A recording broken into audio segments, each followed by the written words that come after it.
Why would a battle fought 54 years ago provide key insight on what Hamas's strategy is today? Asymmetric warfare. It's a term that most people don't really understand. Before I did this, I was a United States Army Green Beret, and I did a couple of combat tours in Iraq, and needless to say, asymmetric warfare was kind of our thing. So in practical terms, it is a type of war between belligerents whose relative military power, strategy, or tactics differ significantly. And as a result of this, the weaker opponent will use unconventional tactics in order to maximize one's strengths against a stronger opponent's weaknesses or vulnerabilities. For instance, an insurgent force does not have the freedom of movement or firepower necessary to attack a forward operating base or a heavily armed column. So instead, they focus on softer logistical targets. They may choose to use a remotely activated roadside bomb instead of engaging in direct fire. In many situations, the weaker adversary has fewer personnel and resources, and so a significant part of their strategy is to preserve those limited resources and use the munitions that they have to the greatest possible advantage. But here's the thing. To pull this off long term, you generally need a consistent means of supply combined with enough territory to hit, run, and then hide. And Hamas doesn't have these things, at least not in sufficient supply to win against the IDF. So what's their strategy? What can Hamas leverage that will allow them to conduct offensive operations against a much stronger opponent and then avoid getting destroyed by the IDF's vastly superior military capability? And the answer to that question, as horrific as it is civilian casualties, but probably not the ones you're thinking. To understand this, let's discuss that example 54 years ago. The Tet Offensive in the Vietnam War virtually wiped out the Viet Cong. It was by every objective measure a complete tactical failure, but strategically, it was invaluable.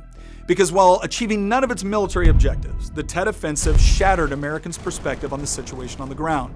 Opponents of the war were able to effectively use the offensive as a demonstration of the futility of American involvement.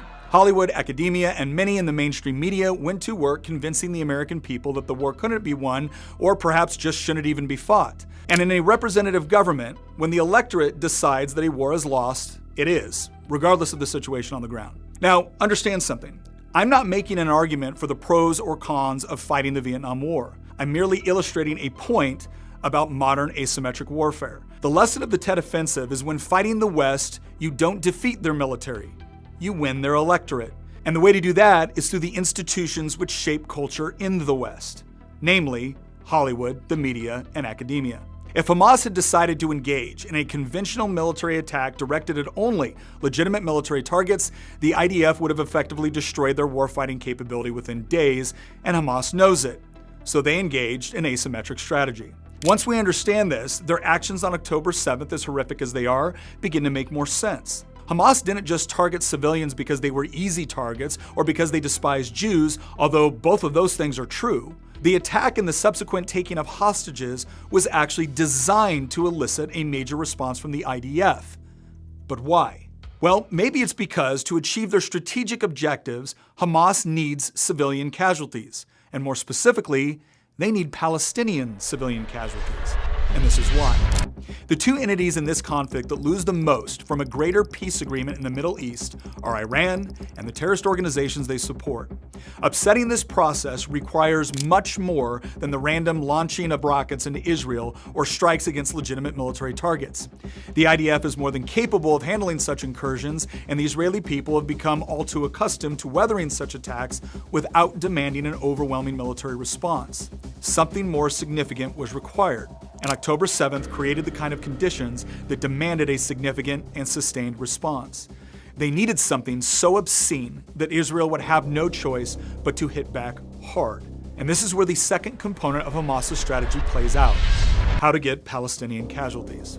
Any government actually worried about civilian casualties dedicates resources to evacuating their own civilians from hostile areas and attempts to separate the civilian population from legitimate military targets.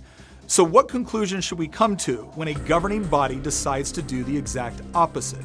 In this asymmetric environment, Hamas is not only incentivized to kill Israeli civilians, they're incentivized to maximize their own civilian casualties in the short run in order to elicit Western intervention on their behalf. As easy as it might be to explain Hamas's strategy away as nothing but mindless bloodlust, it is actually more sinister than that. Hamas is responding to the incentive structures certain elements within the West have created.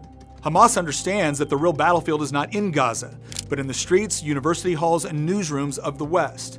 And so that is their target.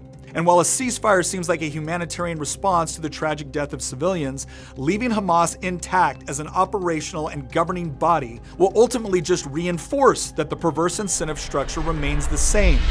And that while the West may claim to not negotiate with terrorists, they always seem to force Israel to as soon as it becomes politically inconvenient for them. So here's the hard reality. If you actually want to achieve anything resembling a lasting peace in this part of the world, you're never going to achieve it by creating conditions where terrorists are incentivized to hurt both the civilians of their enemies and their own in order to achieve their political objectives.